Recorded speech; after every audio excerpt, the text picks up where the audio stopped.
Hello viewers, welcome to BRK health life. నేను మీ Fatima. So ఈరోజు మనతో పాటు అయితే స్టూడియోలో ఉన్నారు ప్రముఖ ఆయుర్వేద వైద్య నిపుణులు డాక్టర్ చిట్టిబట్ల వంశన శర్మ గారు మనతో పాటు ఉన్నారు స్టూడియోలో. సార్ని అడిగి మరిన్ని వివరాలు తెలుసుకుందాం. నమస్తే సార్, ఎలా ఉన్నారు? సార్, మన ప్రేక్షకులు చాలా మంది ఫేస్ చేస్తున్న ప్రాబ్లం, సో పసిపిల్లలు పుట్టగానే కొంతమందికి అజీర్తి సమస్యలు ఎక్కువైపోతున్నాయి, అనారోగ్యం వచ్చేస్తుంది. సో దీనికి తల్లులు చాలా మంది ఆందోళన చెందుతున్నారు. సో వాళ్ళకి పసిపిల్లలకి పాలు పడతారు కదా, సో కొంతమందికి పాలు రావు. సో అలాంటప్పుడు ఆ తల్లి ఇచ్చే పాలతోనే దానివల్ల ఏమైనా అనారోగ్య సమస్యలు వస్తాయంటారా? నిజంగా మా ఈ రోజుల్లో ఇది నిజంగా చాలా బాధాకరమైన విషయం. మాతృక్షీరము పసిపిల్లలకు ఫస్ట్ వ్యాక్సిన్. ప్రపంచంలో మొట్టమొదటి వ్యాక్సిన్ ఏదంటే తల్లి ఇచ్చేటువంటి పాలమ్మ. కానీ మీరు అన్నట్లు మరి చాలా మంది పిల్లలు ఆ భాగ్యానికి నోచుకోలేకపోతున్నారు. దానికి అనేక రకాల కారణాలమ్మా. తల్లి వల్ల జరిగేటువంటి అనేక రకాల తెలిసి లేక చేసేటువంటి పొరపాట్ల వల్ల తల్లికి మొదటి నుంచే పాలు లేకపోవడం కొంతమందిలో జరుగుతుంటుంది. కొంతమంది తల్లులకు మరి పిల్లలకు సరిపడినంత పాలు ఉత్పత్తి లేకపోవడం కొంతమందిలో జరుగుతూ ఉంటుంది.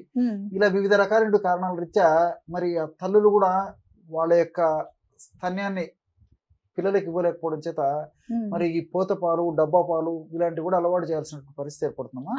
సో తల్లి మొదటి నుంచి గర్భవతిగా ఉన్నప్పటి నుంచి చక్కటి జాగ్రత్తలు తీసుకుంటూ చక్కటి ఆహార నియమాలు పాటిస్తూ చక్కగా ఇలాంటి నియమాలన్నీ పాటిస్తున్నట్లయితే చాలా వరకు 190% మందికి వరకు కూడా ఎలాంటి ఇబ్బంది ఉండదమ్మా. కానుపు అయితేనే స్త్రీల యొక్క దేహధర్మంలో భాగంగా, జీవధర్మంలో భాగంగా, శరీర క్రియల్లో భాగంగా చక్కగా మరి కానుపోయిన తర్వాత వెంటనే స్తన్యోత్పత్తి కావడం జరుగుతుందమ్మా.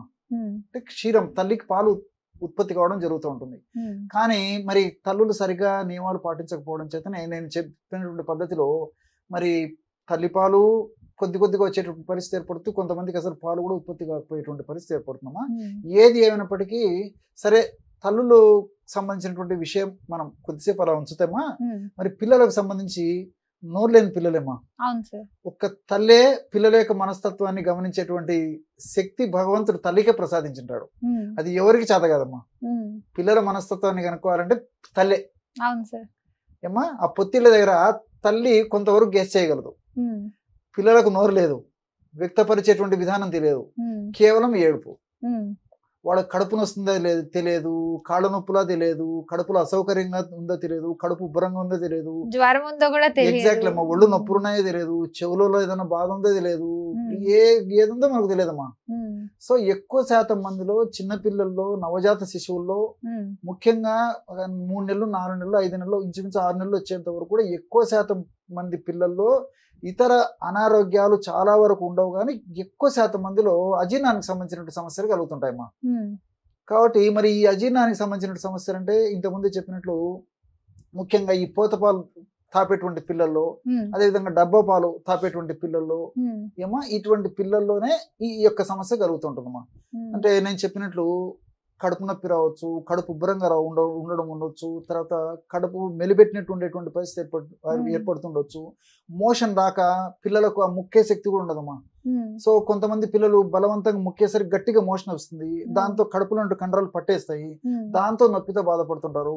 ఈ విధంగా రకరకాల సమస్యలమ్మా. ఆకలి కాదు, తర్వాత జీర్ణరసాలు ఉత్పత్తి కాకపోవడం చేత తీసుకునేటువంటి పాలు ఇలాంటివి అరగకపోయేటువంటి పరిస్థితి ఏర్పడుతుంది. ఇలాంటి ఇబ్బందుల వల్లనే శిశువులు చాలా వరకు మొదట ఇంచుమించు 3 మాసాలు 4 మాసాల వరకు కూడా ఇబ్బంది పడుతుంటారమ్మా. సో ఇలాంటి శిశువులకి మరి నేను చెప్పినటువంటి ఔషధాన్ని తల్లులు తయారు చేసి ఇవ్వగలిగితేమా బ్రహ్మాండమైనటువంటి ఫలితం ఉంటుంది. శిశువుల యొక్క జీర్ణ వ్యవస్థ మెరుగుపడి చక్కగా ఆరోగ్యంగా చాలా త్వరగా మంచి వృద్ధిలోకి వస్తారమ్మా. అంటే అంత యాక్టివ్గా వాళ్ళ గ్రోత్ కూడా అంత ఫాస్ట్గా ఉంటుంది అనమాట. సో ఆరోగ్యకరమైన గ్రోత్ అది కూడా. సో ఎలాగంటే అమ్మా చాలా సింపుల్ రెమెడీ చెప్తాను చూడమ్మా. సోంపు గింజలమ్మా. సోంపు తెలుసు కదమ్మా, జీలకర్ర కంటే పెద్దగా ఉంటాయి, కొంచెం తీపి ఉంటాయి, సువాసన భరితంగా ఉంటాయి. మనకు పెద్ద పెద్ద హోటల్స్ లో కూడా ఈ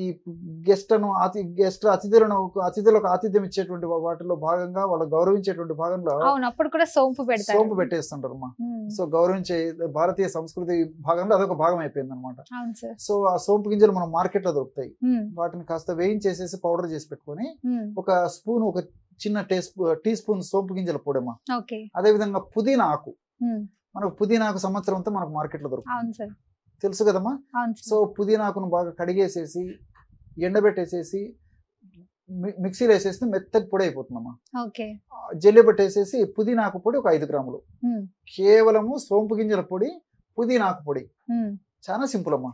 ఈ రెండు బాగా కలిపేసి ఒక గాజు సీసాలో నిల్వ ఉంచుకొని ఒక నెల పిల్లలు అయితే, అంటే శిశువుల వయసు ఒక నెల ఉంది అనుకోండి, ఒక నెల వయసు అయితే ఒక్క చిటికెడు పొడి అమ్మా.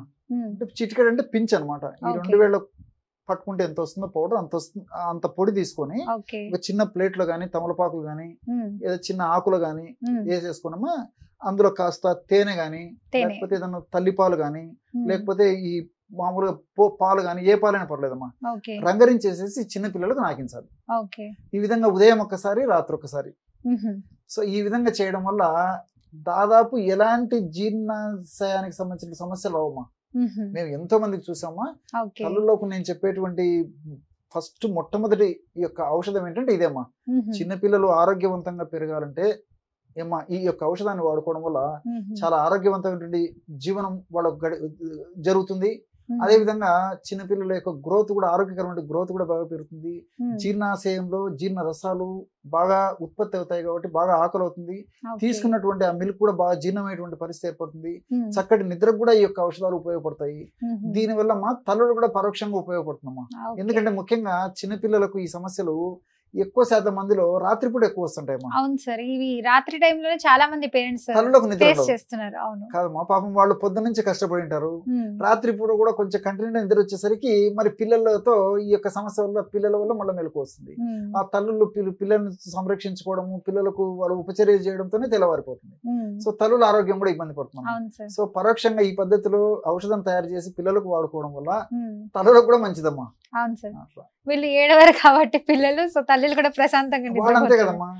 కంటి నిండా నిద్రపోతే ఒంటి నిండా ఆరోగ్యం. తల్లులు కంటి నిండా నిద్రపోయేటువంటి పరిస్థితి పిల్లలు కల్పిస్తే వాళ్ళకి ఆరోగ్యం బాగుంటుంది కాబట్టి పిల్లలకు మరింత సర్వీస్ ఇవ్వడానికి అవకాశం ఉంటుంది. చూసారు కదా వ్యూవర్స్, డాక్టర్ గారు అయితే చాలా మంచి చిట్కా చెప్పారు, పాటించండి. మీ అందరికి ఈ టిప్ అయితే చాలా బాగా యూస్ఫుల్ అవుతుంది. Thank you so much sir, చాలా చక్కటి చిట్కా చెప్పారు.